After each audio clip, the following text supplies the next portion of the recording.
Hi, I'm Paul, a graduate assistant here at Kean University. Today, I'll be discussing formatting using APA 7th edition.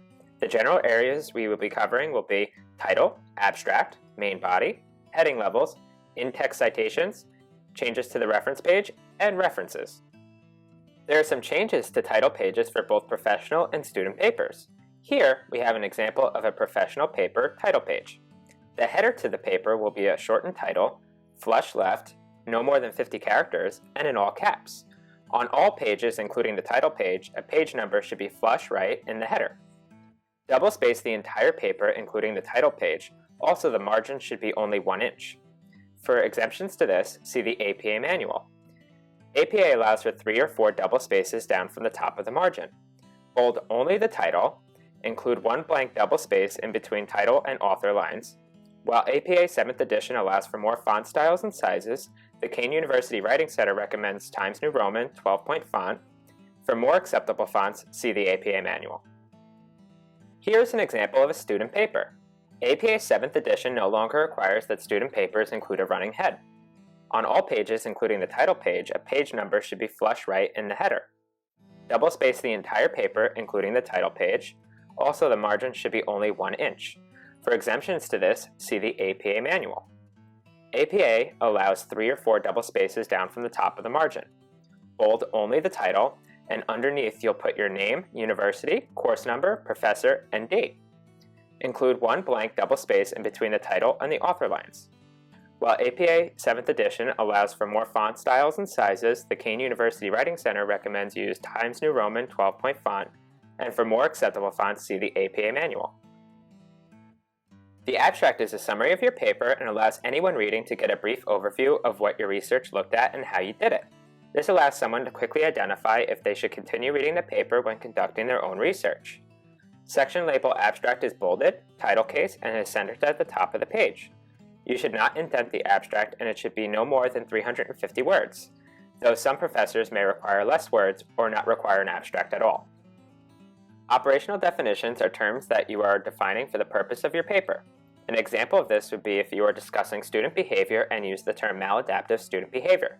You might define this as instances where the student left their seat, or define it as instances where the student strikes another student. It is important to define these terms so that the student knows how you are using the term in your paper. Keywords are optional. If using keywords, the word keywords will be added underneath your abstract text and italicized, followed by a colon. Keywords are lowercase unless they are proper nouns, and these are not italicized.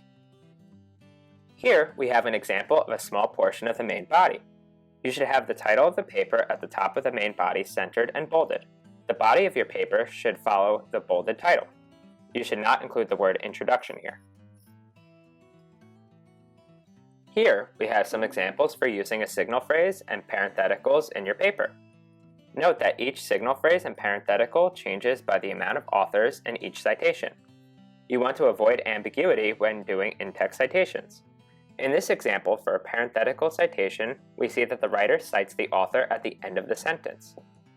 In this example of a signal phrase, we see that the writer introduces the quote with the citation. Now we will discuss block quotes. APA suggests to use block quoting as sparingly as possible unless absolutely necessary. Block quotes are used when directly quoting 40 or more words. When block quoting, follow these guidelines. Do not use quotation marks, maintain double spacing, place the punctuation after quotation, not citation, continue the analysis on the next line without indenting. Below is an example of a block quote. Below are examples of heading levels 1 through 5 and the correct formatting. Typically for your papers you are currently writing, you will only use levels 1 through 3. Now let's review how to set up the reference page. On a new page, the word references is centered and bolded at the top of the new page. Now let's go over setting up references. These are set up using hanging text, they are put in alphabetical order, and stick to a uniform DOI style. The example in this slide is of a journal article. APA 7th edition requires that you add up to 20 authors within the reference. The next pages provide the most commonly used types of references. Here, in this example, we see a reference for a newspaper article and a reference for an authored book. Here is an example of a reference of a chapter in an edited book or an example reference of a dictionary entry. Here is an example reference for a government report and a reference for a YouTube video. Here, in this example, we see a reference for a government website or webpage. For examples on how to use any of the items discussed, head to our APA skill sheets located on the library website under the Writing tab.